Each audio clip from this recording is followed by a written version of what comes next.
Right, so we are live. I'm with Bob Hedges, and he flew the C9A Nightingale, and also he's a current airline pilot. But Bob, can you tell us a bit about your background, and just to give it people a bit of a background of your flying career in case they haven't watched the interviews? Sure. Yeah, I was Air Force guy. Got my wings in the early '88. Flew the C9 as a pilot and an instructor for 4 years, I guess, almost, and got about 3,100 hours in it. And subsequently got out of the Air Force. Went to the airlines. Been flying ever since. It's been what 80. I separated in '91, so 33 years ago now. So been flying the airlines ever since. And a bit of background here, so can you tell us a bit about the C9, because it's a very unusual aircraft. It's a really interesting aircraft. So can you give us our viewers a bit of Yep, background on that? of course. The C9 was basically it's a DC9 for Series 30 that was specifically bought by the Air Force for aeromedical evacuation purposes. It could seat up to about 44, really 48 people. They could be in any combination of stretchers or seats, big first class seats. They had there was specialty medical facilities on board, like suction, air, oxygen. There's a little area they technically could do surgery in. I never saw that done. However, it was used for that area in the front of the airplane, front of the cabin was used for urgent stuff like premature baby deliveries, burn victims that had to have a lot of attention going on to them. So we flew sometimes just routine people that needed to go to a specialty clinic around. Did that on a day-to-day basis. We also flew a lot in the middle of the night, typically, where somebody would get injured or become very ill on a smaller military installation or at a remote VA hospital somewhere, and they would need to be transported to like a specialty clinic. Like one of the things we saw a lot was burns, and the Air Force has a really big burn hospital in San Antonio, so we'd fly them down to Kelly Air Force Base in San Antonio to get the treatment that they needed. So we did a lot of flying, and flew the airplane specifically was basically an off the shelf airliner that was modified by the Air Force to do specifically medical evacuation. We did that every day, and we did it pretty well. It was a very rewarding job. And did your jet get engine upgrades, or was it as you say, standard, just off the shelf kind of thing? The nine comes with they all had Pratt & Whitney JT8D engines on them, but they were available. The airplane was available with a variety of different engine configurations on it. The Air Force chose at the time the highest thrust weight available, which was the JT8D-9A engine, and that let them get 108,800 pound max takeoff weight. Some of the other earlier DC-9s had lower max takeoff weights. The Air Force wanted that.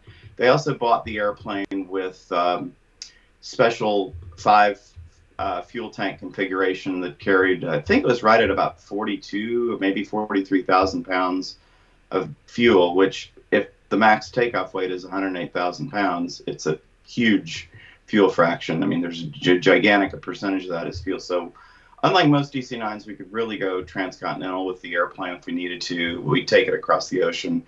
As far as upgrades went, most of the time, the airplane that I flew was pretty much the way it was delivered. As I was leaving, they finally got a series of upgrades that had color radar, a few avionics things, and then subsequent to that, they got IRS and some area nav, FMS upgrades to it, and then the Air Force retired them. So that, of course, they put a whole bunch of money into them, and then some general went, this is a small number of fleet airplane, we can line that off pretty quickly, so we did. So yeah, unfortunately, they put a lot of money into them right before they retired. And but when I flew the airplane, They were built from 67 to 72, and there was effectively no upgrades from the time they came to the time they were modded right as I was leaving in 91. They subsequently did get modifications. You may see like some cockpit pictures with an FMS up by the pilot's knees on the center console. That would be right at the end of its life. I never flew the airplane with that. Brilliant stuff. You can see there's a question coming in there, Bob. So maybe you can just punch in there and answer that one. Well, I can't see it yet, so I'm looking at my screen, and I do not see it yet, sir. It's from a guy called Christy. If you can see that, I'm not sure if you can. I've scrolled all the way down to the bottom, and I do not see it yet. And I've scrolled all the way to the top, and it's not there either. So I don't know what the technical issue is here. Okay, bear with us here, folks. Of course. Technical issues always a nightmare.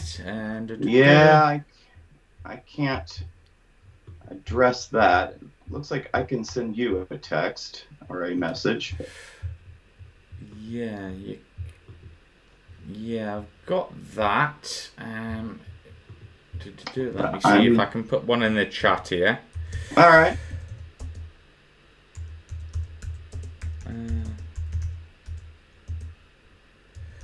Bear with us here, folks.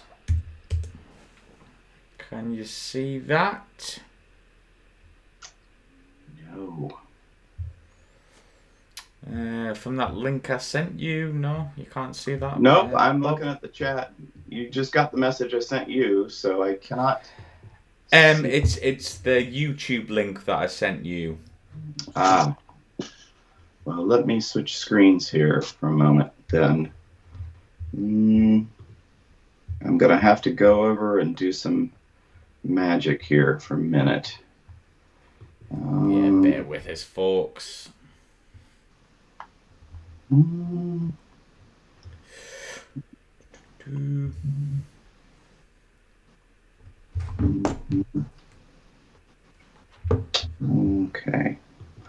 There we go. I'm opening it up again on a different device so I can see this, hopefully.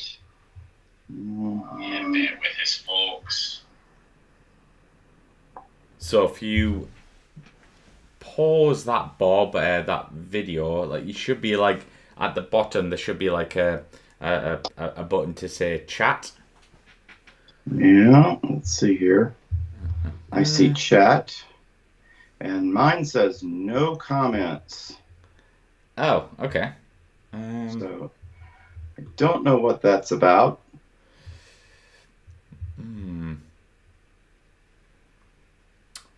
It should pop up. Let me see here. If I can get it up. I'm guessing you're using your mobile there? Yeah, I am. Right.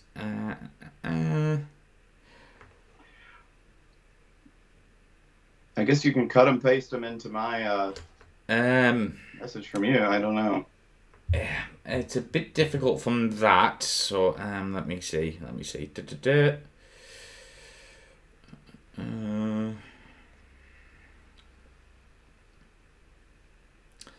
So if you go to our YouTube channel, yes, and then you click on there we go. Live. Just found it. You just found it? I just found it. Yes. So thankfully, yes, I got it. There you go. I had to do it a different way. I was expecting it to come up in one place, but it came up in another. Right. Yeah. Apologies for that. Excellent.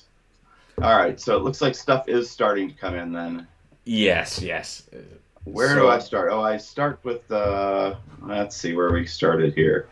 Looks like Adam's on and Neuropilot's on. Yeah, so the first one is from Christy. If you scroll up a bit. There we go. There you go. Hey, it says, have they made an airplane like this since it was retired or switched to the G550 for Medevac? Well, That is a great question. And the truth of the matter is, there was about 11 of them in the States. I think there's 4 in Germany and 3 in Japan. And the Air Force retired all of them because it was a line item that was pretty easy to cut. To my knowledge, they do not have any specific aircraft just designated for the Medevac mission anymore. What they do instead is, depending on the size of the situation, like if it's a mass casualty event or if it's a single person or they're ambulatory or not, now they'll use other aircraft that are not dedicated to the Medevac role and send them on their way. Like, for instance, if it's a multiple casualty event, they'll normally send like a C-17 or a C-130 that is equipped with like a palletized stretchers and like a medical station. Or they'll send a C-21. Like if it's an individual person who's mobile, they'll send probably a C-21 or a C-12, depending on how far they're going to go. So they basically in the U.S. military anyway now don't really have a dedicated aircraft for that mission. It's now done by other aircraft that are just reconfigured specifically for that day's mission. So it's a lot less routine consult kind of flying around now, and there's no specialty aircraft for it anymore. The issue was they could cut a fleet out of the Air Force and save money. The downside of that decision was that now you're flying a much more expensive aircraft in most cases, like a C-130 or a C-17, certainly on a per flight hour basis with larger crews that are taking assets away from MAC or AMC now that are not being able to do whatever they else would be to evacuate, some people that were injured or sick or whatever. So yeah, there's no specific replacement aircraft. They'll just use whatever is most appropriate for the mission that they need at the time, and then they'll proceed on. And I think it was not a great long-term decision. Now, I don't know how supportable the DC-9 would be today, given that there's really not a lot of operators and spares are running out and parts are hard to get. But when I left the airplane, they typically had about 30,000 hours on them, and they were incredibly well maintained. In the airlines, I've seen those airplanes go well over 100,000 hours and 100,000 cycles and still be perfectly airworthy. So they left a lot of meat on the bone. They left a lot of life in those airplanes. Let's see here. So Adam says, can you tell us about your training? Did it follow the standard route starting with the T-37A and T-38? Did you have any prior experience? Yep. Good question, Adam. Yes, I was before the whole specialized UPT. I went to Williams Air Force Base February of 87 through February of 88, class of 8803. And at the time, there was no specialized UPT, so every Air Force pilot did T-37s and T-38s. If you didn't have any prior flying experience, which the Air Force really defined as a private pilot's license, that's what they wanted, and I had one, you had to go do the T-41 first before you got to the T-37, kind of as a basic screener to see if you had, just general aptitude for it. And a T-41 is just basically a Cessna 172. So the guys that did not have a private pilot's license or military experience or some other kind of experience, they went down to Hondo, Texas, and flew the T-41 for about a month. I think it got you up through solo. I think it was about 20 hours long, and it was basically takeoffs, landings, en route work like stalls. There wasn't a whole lot of nav in it, but it was just kind of basic flying stuff to see if you had general aptitude for the program. If you successfully passed that, then you went on to the T-37, of course, later the T-38. But yep, I did T-37s, T-38s. I had about 200 hours total time when I went into the Air Force. I had a private certificate, and I had started my instrument rating, but not finished it. And I worked multiple jobs and paid for my licenses because I knew that getting that privates especially was a leg up in getting selected as a pilot. At the time, there were very few pilot slots coming down to ROTC, and I was very fortunate to get one, and to get a ROTC pilot scholarship, in fact. So the issue was, yeah, it was a difficult and challenging time to get into the Air Force. A few years later, they needed pilots desperately, and you could get into quite easily. A couple years after that, they had a big bloom of pilots, like in the 91, 92 time frame after Desert Storm wound down, that they cut a lot of flying out, and then they had too many pilots. And like me, a lot of people elected to get out early and to go fly for the airlines because the Air Force just was not giving out flying assignments at the time. If you wanted to stay in the Air Force, you were going to get a probably not ideal ground job with, you didn't know when or if you were going to get back into the cockpit. So, yep, that was my general gist. Let's see. Christy says, saw one take off from an air base in Europe. Components of the U.S. Army, were deployed there. Went to Ramstein. I know there's a private military hospital there. That's how it connected. Yep, that's exactly right. Ramstein was our big. There was a detachment, or a squadron actually, of C9s in Ramstein, and there was 4 aircraft there. They were the same exact airplanes as was in the U.S., except the Ramstein airplanes had a single INS fitted for area navigation, because at the time they had the Berlin Corridor, which required really precise navigation to not stray into Soviet airspace. That would have been a major international incident. So, yeah, they had one INS on the airplanes in Germany to assist them with that, and the airplanes over in what was in the Philippines for a while, and then it went to Japan, over in Yokota, had, I think, 3 airplanes, I believe is correct, but 3 or 4. And they had 2 INSs because they went over water all the time. And so it was kind of deemed required. But yeah, we'd occasionally do a European trainer out of the U.S. I think every year we had to go over to Europe to do our wartime mission, which was since we had a Red Cross on the tail of the airplane, we couldn't fly into a combat zone.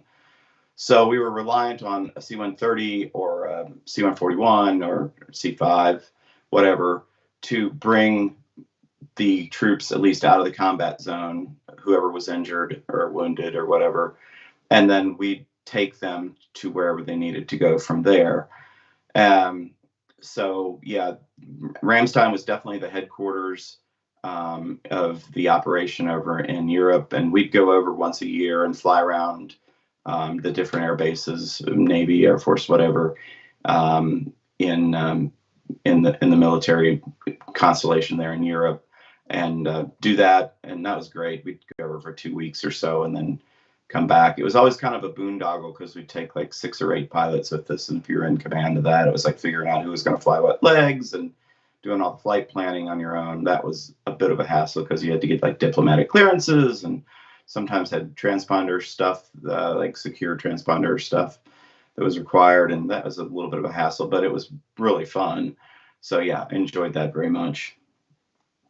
Do the Air Force have Gulfstream C-20s have a quick change cabin for cargo or medevac when you were in it? Great question. I've never been inside a C-20. To my knowledge, the answer is no. I know that they use the Learjets, the C-21s, for the air medical mission, and my recollection is they had seats on one side of the aircraft that could either be laid flat or removed to put a stretcher position in, I think. I've only been in the back of that airplane a couple times, and my recollection is that they could do that for one stretcher, or I think up to 4 ambulatory people, but then you had to have some place to put the medical crew as well. So, C-21 was going to be a 1 or 2 person kind of evacuation mission. it seemed like C-130s got tapped an awful lot, and of course they're endlessly configurable in the back. But as far as a C-20 goes, yeah, it'd be great because obviously it can go, it has really long legs. It can go forever and do whatever you want it to. But I don't think it had a quick change cabin for that, to my knowledge. If somebody in the comments knows for sure, feel free to correct me because I'm not an expert on that airplane. Let's see. Friend is a rated pilot physician. She's at Ramstein, but has privileges for the hospital. She flies C-37 Gulfstream and C-40 jets on occasion still. Oh, that's cool. The C-40 did come in, which is a 737, came in after I left because the airplane was around a few years after I had separated from the Air Force.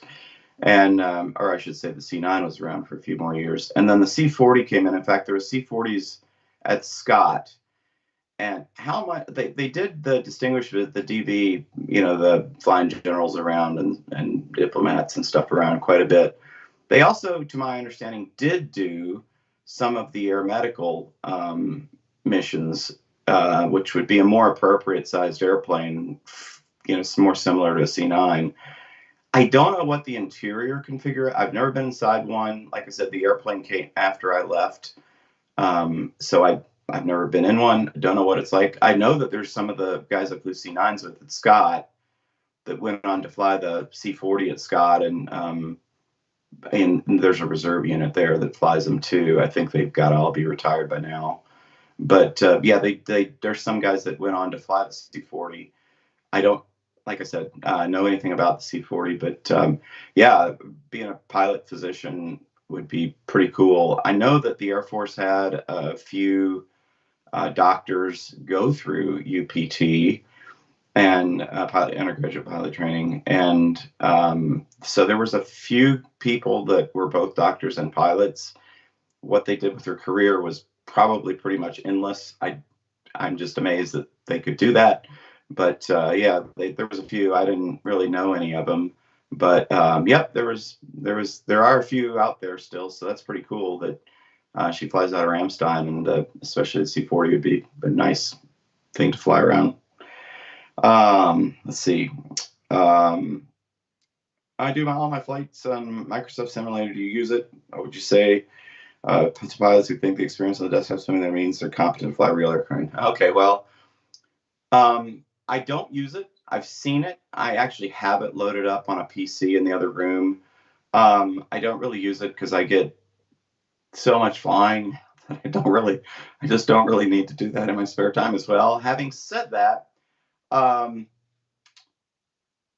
lot of the new pilot training stuff is going to computer-based training, going to desktop simulation as a method of teaching, especially procedural stuff. And it's pretty good. I know that the new UPT syllabus has shortened up quite, some people would say alarmingly. It's much, much shorter now, where people are getting their wings earlier and then going to do more of their specialty training in the aircraft they're assigned to, which there's pros and cons to that. I've seen several videos that people have sent me over the years that are about the new UPT format and some of the computerized training. It looks pretty great. And a lot of it is desktop based. So as far as the Microsoft Flight Sim, some of it is that I have seen is amazingly realistic. It has a lot of fidelity to the airplane. I will say that it really excels at, where I know it's good, is learning like basic nav stuff, autopilot usage, the FMS, CDU, control data unit, inputs, all that kind of stuff is really realistic. Basically anything that would be a computer interface in the real airplane, the flight sim programs are really good at emulating because it's a computer in and out. Other basic stuff, it's pretty good at emulating. I mean, the visuals have gotten great. I mean, I'm really impressed with the visuals and the newer flight sim things. I just can't believe how good they are now. Flight dynamics wise, I'm I mean, there's no real feedback. I mean, I realize that some of the more high end, like yokes and sticks and rudder pedals, have limited feedback, but you certainly don't sense acceleration or G's or anything like that that would tend to be perturbing or lead to more disorientation. So you don't really get the feel of the real airplane. I think that my opinion is, and take it for what it's worth, because I'm not a video guy very much, but my opinion is that if you are very, very current and up to speed on Microsoft Flight Sim, you would probably be reasonably competent to manipulate the same model of aircraft and that's undamaged in a reasonable scenario without weather or excessive winds or anything to an automatic landing. I think that you'd be competent to program the FMS, to use the autopilot, to do basic functions like, speed that, use the speed intervene, turn the speed knob back up, you use the flaps, use the gear, turn on the engine anti-ice, that kind of stuff. I think you'd be fine at that. It would be more challenging, I think, than expected to actually try to hand fly the machine. Now, with like a Boeing product where you have to trim, definitely going to be more of a factor, especially with low mounted engines that are going to tend to pitch the nose up every time power comes up and pitch the nose down every time you pull the power back, for instance. And there's a lot of pitch changes with flap extension in Boeing's too. I think it would be more difficult to hand fly those airplanes. I think the Airbus would give you a little more of a shot at it because the Air Force is, Boeing is speed stable. In other words, it's gonna pitch wise hunt for its speed that it's trimmed for. The Airbus is pitch stable, so it's going to stay at basically whatever pitch you put the nose at, and it's always in trim. So with that in mind, I think the Airbus would give you a better shot at hand flying the airplane in a bad situation. But the way to go would definitely be if it's available to do an ILS to an auto land, use auto brakes and come to a stop and call it a day. But yeah, I think that's a long-winded way of saying it. I think that the Microsoft Flight Sim is a good product. I think it's, for what you can get, very realistic. And I think that a lot of it is good at emulating the real airplane. So yeah, I think it would definitely give you a heads up about what to do, and definitely an advantage in flying a similar real aircraft. Yeah. Let's see. Do you enjoy being an airline pilot coming from the Air Force? Thank you, Chelsea. Yeah, I do. I like to fly. I've always liked to fly. I mean, I started flying when I was 14, I think. Yeah, my first flight was in a Piper Cherokee, and I flew Cherokees and Warriors through my privates. Of course, T-37, T-38, C9. And in the airlines, I've flown, I think, 10 types now, a whole variety of planes. And yeah, I still enjoy flying. Now I've got 7 years left in my career because we have a mandatory retirement age.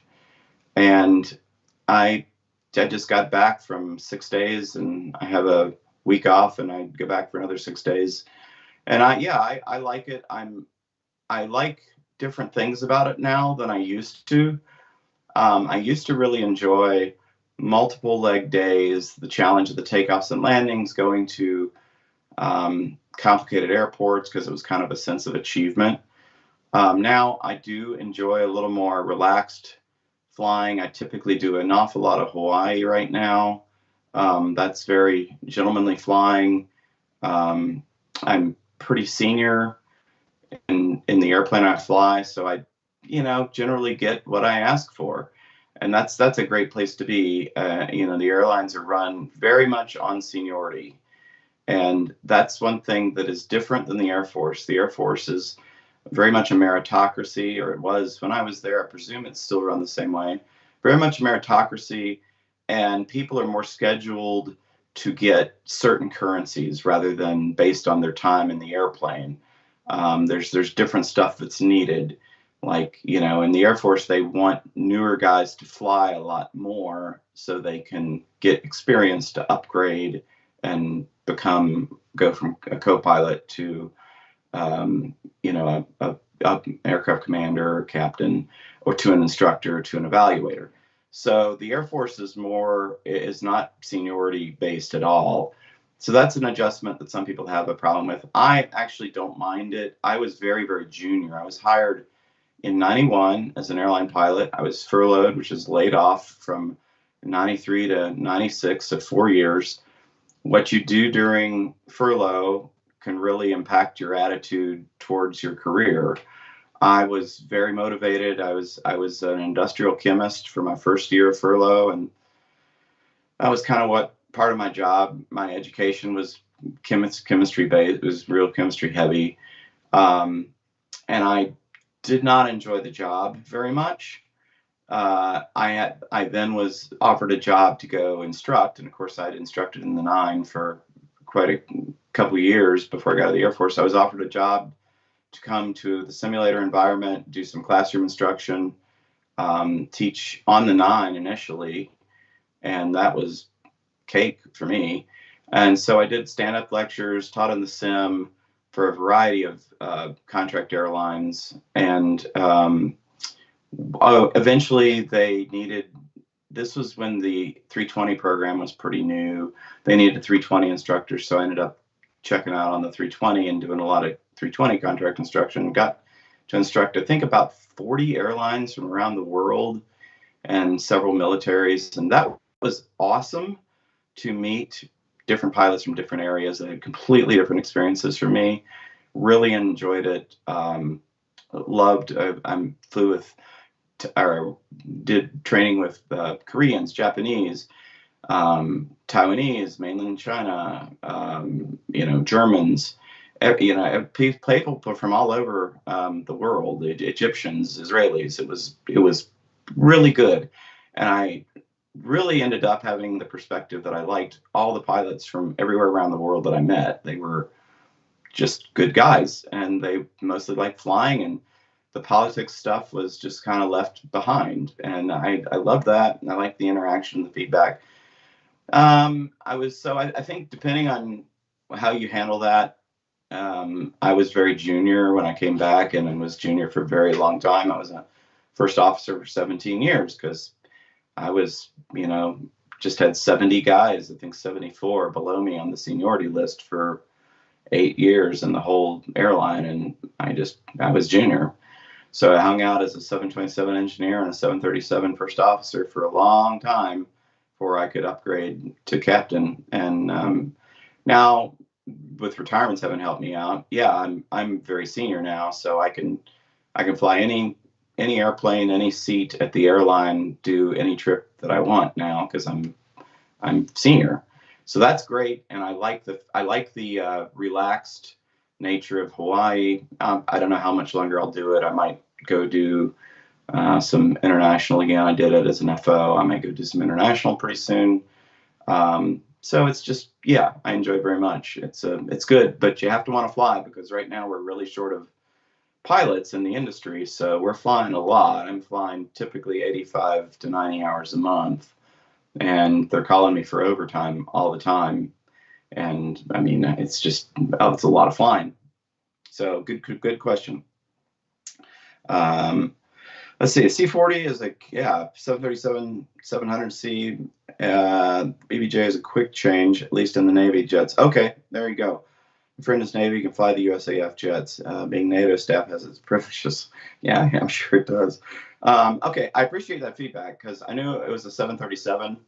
I didn't know anything else. I knew the Air Force had some and the Navy had some, so that's absolutely outstanding. I appreciate the info because it would make sense you'd want to have that as a quick change airplane because it's such a flexible size. So good. I'm glad the Air Force and the Navy presumably brought the same or some similar configuration so they can have a lot of flexibility in the interior. Great info. I appreciate that very much, Neuropilot.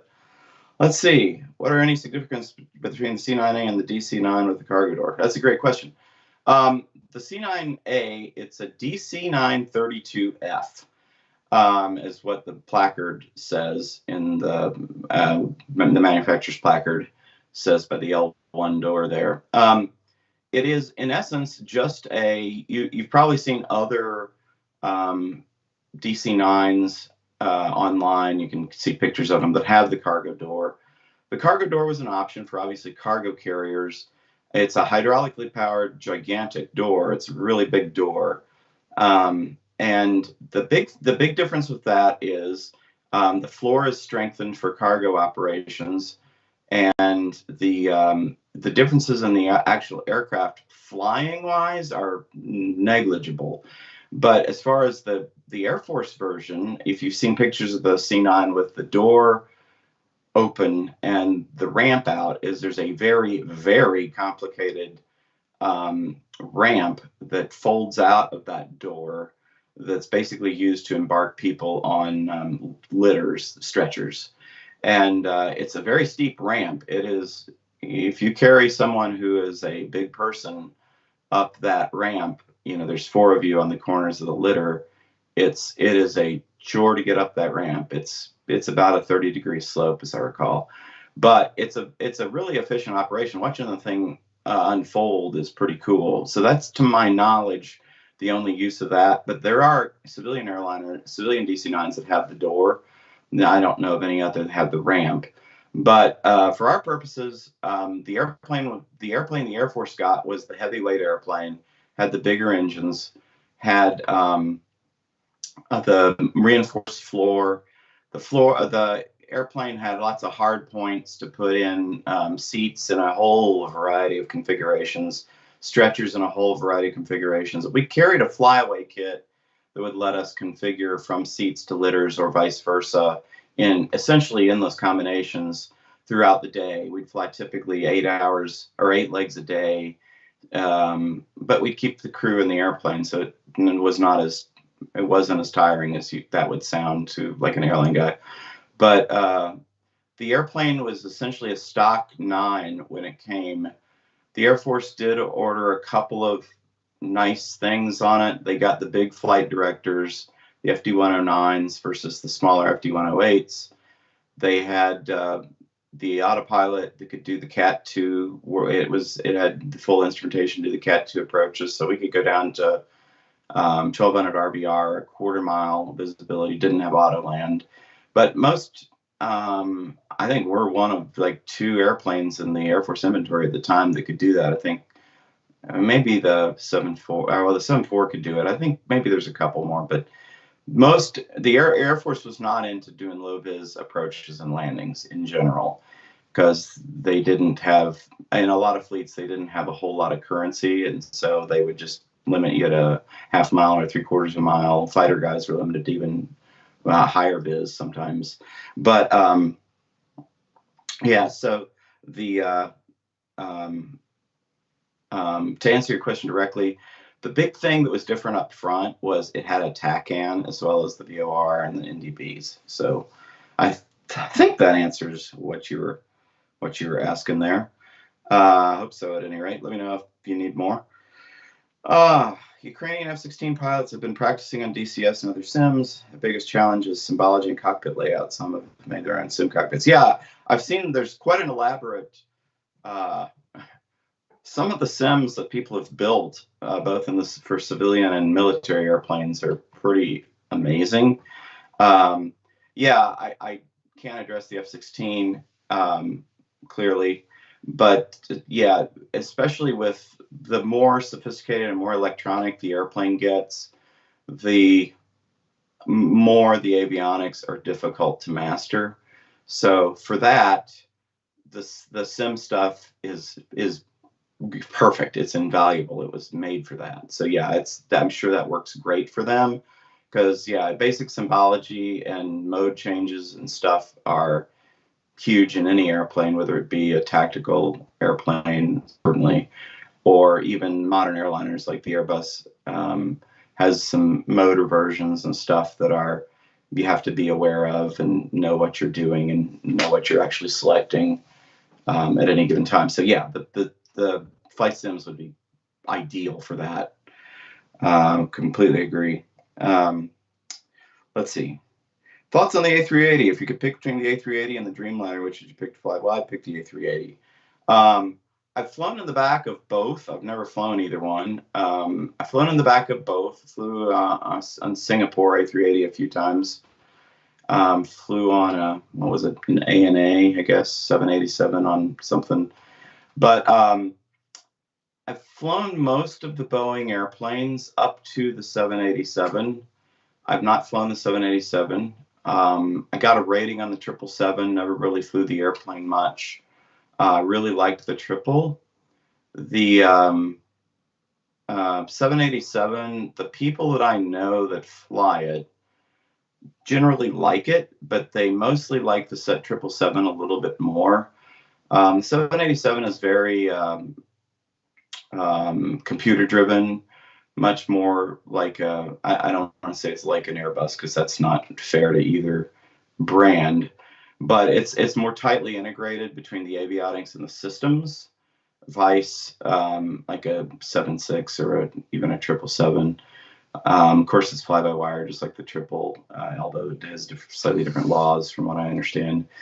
The the beauty of the Airbus, and one reason I'm a fan is Airbus is, when they first designed the 320 series years back in the mid 80s, they made a conscious decision to make the aircraft fly as similarly to each other as possible.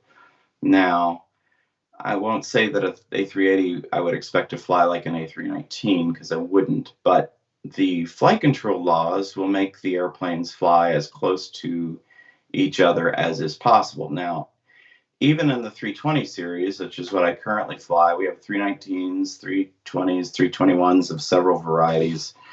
Even in that series of airplanes, the airplanes fly slightly differently. It's not a function so much of the flight control laws or the systems. You actually kind of forget which airplane you're in, truthfully, which version. But the 321 is a much bigger, much heavier airplane. So it has a lot more inertia, and that's something you just can't get around, even if you make the responses to flight control inputs, essentially identical between the models. The bottom line is, if you're flying a 210,000 pound A321 versus an A319 that's weighing in at 120,000 pounds, there's a lot more inertia, and that's just a function of, there's going to be more lag between the control inputs and something actually happening.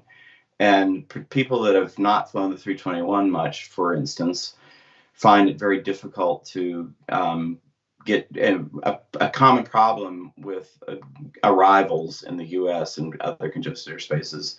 Sometimes the approach controllers don't want you to get down to a lower altitude and slow down simultaneously. And you can do that pretty easily in a 319 or even a 320. But in a 321, it's got a little bit bigger wing, but it weighs an awful lot more. So you have to plan ahead a little bit more, because it's going to be really hard to get down, because you can't just arbitrarily throw speed brakes out, because if you do, the hook from the bottom of the speed tape is going to pop up and you're going to be too close to the stalling margin, but you're too slow for flap extension yet. So, or you're too fast rather for flap extension yet. So managing your airspeed in a 321 is much more challenging than a 319. And it's the same. The 330 is kind of comparable to a heavy 321. It's got a lot of inertia behind it. So slowing down and going down is more of a challenge. Haven't flown the 350, at least not yet. I'm sure it's also very challenging to get down. The 380, like I said, I've flown in the back of it. It was a lovely ride. I really enjoyed it. I just would prefer to stick with the Airbus, because I can walk into the cockpit of the 380 and go, oh yeah, here's how this works, because it's also designed as a family. Now, obviously, the 320, 330, 340 series are pretty close to, I wouldn't say identical, but they're obviously brothers and sisters when you walk into the cockpit. The 350 and the 380 are more like cousins because they're definitely have differences. You can just even the screens and the computer interfaces and stuff. So I would rather fly the 380. But that's not saying anything about the 787. I just have spent most of my recent career on the Airbus and really like it. So that's my thought on that. Let's see here. Have you flown the 7.5? What's your opinion of the performance? I've heard it's a bit of a sports car and has really good thrust weight ratio. Right, you are. I have flown the 7.5. I flew the 7.5 and 7.6 for years. The 757 is my favorite Boeing. There's not a question about it in my mind. Boeings are kind of a mixed bag for me. I pretty much like all the Airbus products. The Boeings I'm a little more mixed on. I didn't love the 737. I did love the 7.5. It was a great airplane. And yes, to answer your question, it is a sports car. It is very overpowered. It was essentially designed to go into more challenging runways like New York, like LaGuardia specifically. You know, you've got 7,000 feet and you want to go a long way with a big load. So you need to have a big wing and a lot of thrust to get out of there to go at whatever range you're going to go, because it becomes an issue with having adequate thrust and wing limiting. Like the 737 is notoriously pitch limited. I mean, the longer ones like the 900s. I can't speak to the Dash 10s, what that's going to be like, but it's a very, very long airplane that's very, very low to the ground. So they have speeds, takeoff speeds that can be limited on takeoff that are based on the pitch of the aircraft because you can't have a tail strike. And that's a big issue on that airplane. So it tends to have longer ground runs that would be ideal in an airport like that without taking a pretty substantial range hit. Now, if you're only going to operate it to O'Hare or something like that, it's fine. But if you want to go transcon out of a 7,000 foot long runway, it's probably going to be more challenged because you just don't have adequate runway for it. The 7.5, it's pretty hard to runway limit it. I won't say it's impossible. Out of, say, Denver in the summer when it's really, really hot and at a high pressure altitude, you can see you can be weight restricted. And a lot of times that's actually based on the tire speed because you can do a flaps 5 takeoff, but your V speeds may get so high that you have to account for the max tire speed because the tires are rated to a certain speed. So there's a lot of stuff that goes into the calculations for some of those takeoff performance questions. My experience with the 7.5 was it is a great airplane. It's Boeing's crowning glory. As far as I'm concerned, I liked it best of all the Boeing airplanes. It is a delight to fly. It is a sports car. It wants to go. You can easily get in and out of pretty much any runway that you would ever dream of. And it has a huge wing.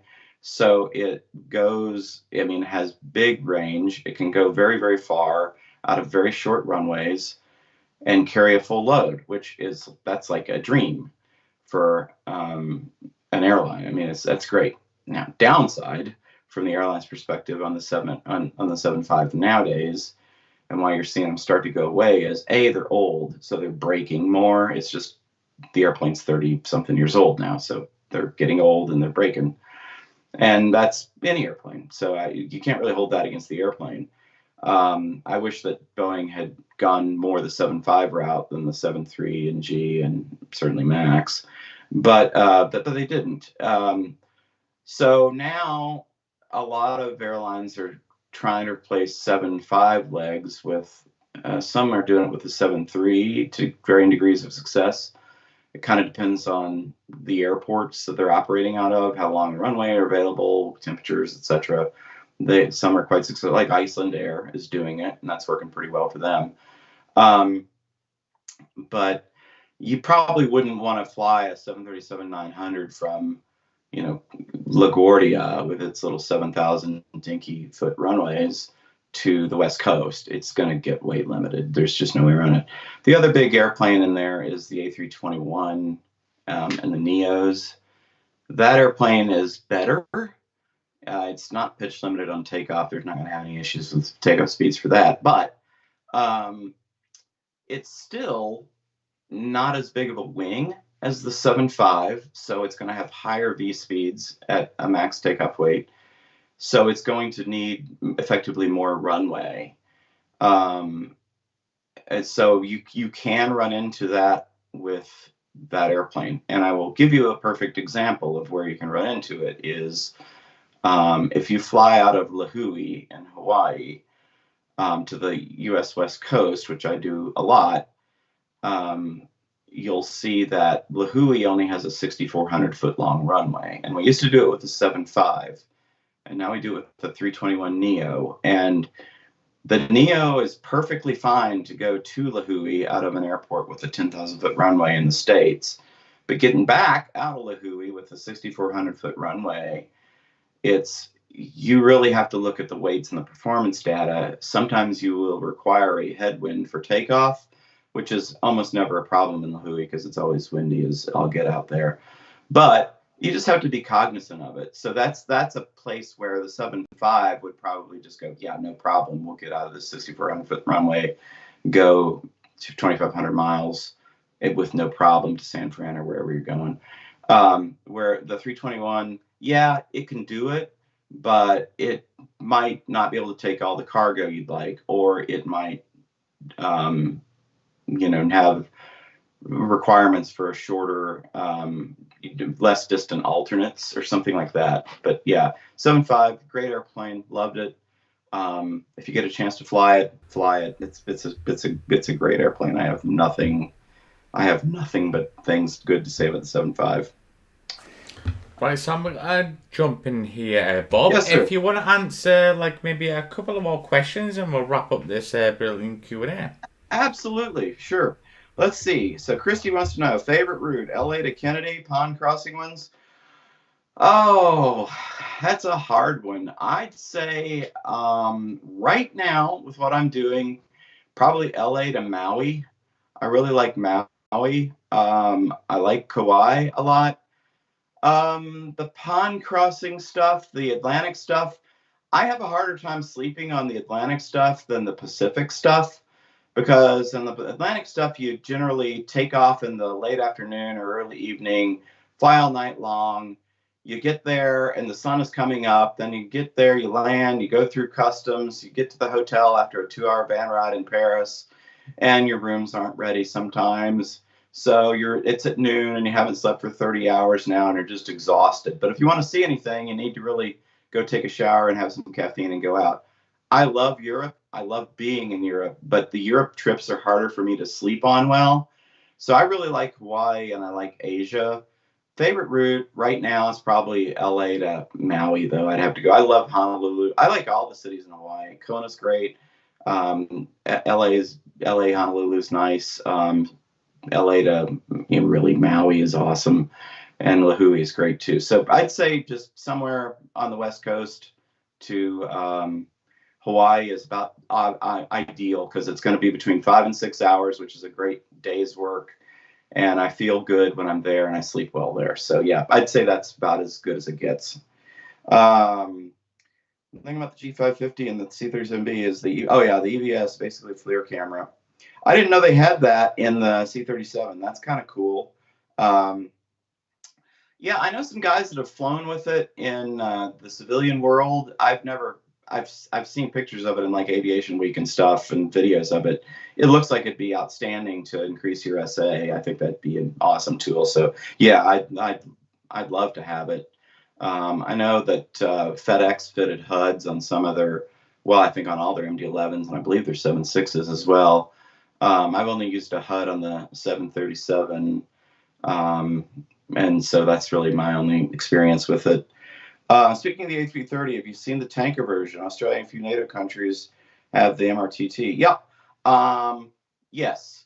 well, the U.S. Air Force was going to buy them, and then there was a big political hoo-ha, and then they ended up getting the C-46, which I think was probably a mistake, but I'm not the politicians that were involved in that decision. It's just not gone. The program has not gone well. I mean, Boeing's losing money with every single airplane, but I guess they have the prestige of having the airplane on the property. It has saved the 7.6 line, which is kind of revived from the tanker order, though. I mean, so good for Boeing with the 7.6 there. It kind of found a new life. I know FedEx and UPS are ordering new ones, especially. Yeah, the 330 would have been or is a great tanker. The Air Force would have been, I think, very happy with the 330. I think they would have been better with either of the airplane to put the boomer in the tail and just look at the airplanes versus the high-tech camera system that has, rain sheeting problems and stuff like that they're swearing they're going to fix one of these decades. But yeah, I mean, I think both airplanes are good. I just think that the 330 obviously carries more further. But the 7.6 it's a good airplane too, and I'm not knocking on the 7.6. It's just a little bit older, and I just like the 330 better. But yeah, I have seen it. I think 330 is a brilliant tanker. To answer your question, let's see one more here. It looks like. Do you prefer flying the older stick and wire airplanes, the more modern fly-by-wire? Okay, David, good question. I like both. Like I said, the Boeing fly-by-wire is different from the Airbus fly-by-wire. Boeing has modeled their fly-by-wire to basically kind of mimic a normal airplane with it being speed sensitive. So, you trim for a speed, and you have to trim. The Airbus is path sensitive or path stable, I should say. And it's a very robust system. So when I first checked out in the Airbus, which was in 95, I probably would have said, yeah, I like the 7.5 or the DC-9 or the older non-fly-by-wire aircraft better because I view them as like honest, what the input you're giving yields. But having flown the Airbus for a long time now, amongst other things on and off, I really like the fly-by-wire. It's extremely reliable. It's extremely predictable. The airplane is very, very easy to put where you want it to be and have it stay there. It's really good in turbulence, and it's very honest. It's easy to fly. It doesn't disappoint, and it doesn't surprise you. I mean, any airplane can surprise you occasionally, but by and large, it's a great airplane. So I think I'm going to go with fly-by-wire on this one. Good stuff. There's one more question from Malcolm824 here. Here, Bob, if you want to wrap up with that one. Sure. Did you do many deployments to overseas bases? Which was your favorite? So we did not do many. We did the European trainer once a year, and typically we'd only spend 1 or 2 nights in any one spot. But we normally fly over via Iceland. We go up because the airplane could go a long way, but since we didn't have INS, we couldn't get into the NAT track, so we were restricted to 25,000 feet, which burns a lot of gas to go across the Atlantic. So we'd go up through Goose Bay in Canada, over to Iceland, and then over to Europe. And at the time, we still had a pretty, and by Europe, we'd normally land in England somewhere first, and then we'd go to like Aviano or someplace in Germany or Hahn. I remember we went to Hahn a lot. And I loved Germany. I really liked England. I loved England. But I gotta say, I really liked Iceland a lot. So I'm gonna have to go with Iceland. And to this day, I'm hoping they bring Iceland back to my fleet so I can go fly to Kef because I love it. But yeah, I love Iceland. I love the UK. I've been to Ireland a lot as well. I love Ireland as well. So gonna have to just be non-committal, but go. You can't beat the UK, Ireland, or Iceland. Any of those, anywhere in any of those is great. Brilliant stuff. Well, what an absolutely amazing Q&A we had with Bob Hedges. And yeah, Bob, so can we see you in the channel like maybe in the future? Like we can get you back Sure. on for a live Q&A? I'd love to come back. I mean, I can talk about airline stuff all day or whatever you want to know, but I love coming back. I'm just honored to be here. You've got so many just amazing people on this channel. I'm honored that you would have me. You have great viewers and great patrons that have unbelievably good questions. So I hope that I've answered them satisfactorily and they're happy with it. But yeah, you absolutely can have me back whenever you'd like me. I'd be thrilled to be back, Mike, and I appreciate you taking the time out to set it up. Absolutely. So yeah, we'll get Bob back on the channel for another live Q&A sometime in the future. But yeah, Bob, thank you very much for coming on, and thank you very much for everyone who joined us tonight and put some great questions in the comments. Thank you. I appreciate you having me, Mike, and I hope you have a great night. Cheers. See ya.